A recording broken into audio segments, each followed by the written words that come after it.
Good morning. I'm up, getting ready to make my coffee, and I've got my OVENTE electric kettle here that I'm going to use to heat up my water. It is 1.7 liters, so that's the maximum you can fill it. It is cordless, which means, as you can see here, it's off its base, and I can take it around and use it. Obviously, then to heat the water, I do need to put it on its base here. Let me go ahead and show you how to fill it up and get it working. Filling it up is really simple. You just open the top.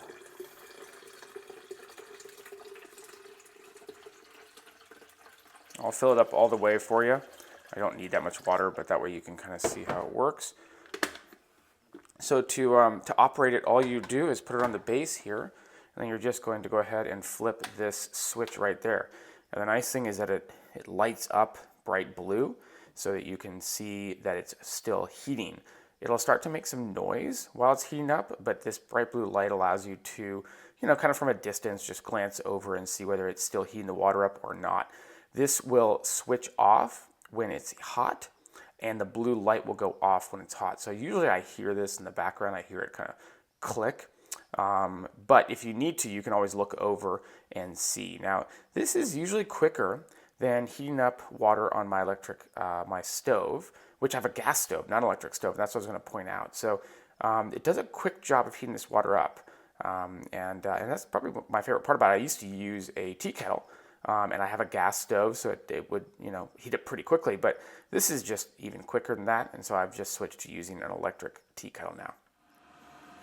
Okay, you can hear it in the background as it starts to heat up. This has been a couple minutes now at this point, and usually when I'm walking around the kitchen kind of getting something else ready to go, I can hear it making this noise, and I'll know, you just kind of get a mental clock in your head for how long it'll take to heat up. But you can also hear it going like this, and this is a sign of what it's going to sound like, probably pretty close to before the kettle clicks off. All right, now we're getting really close. You can actually start to see the water bubbling in here. And that's a good sign that it'll go off really soon. All right, in that final stage, right before it clicks off, is you can actually start to see and hear that the water is bubbling, which is accentuated by that blue light. And there it goes. Your water is now ready to go. All right, I hope you enjoyed. Overall, really like this OVENTE electric kettle. Use it every morning. Been using it for a couple years now. It does a great job. Heats the water up quick and very conveniently.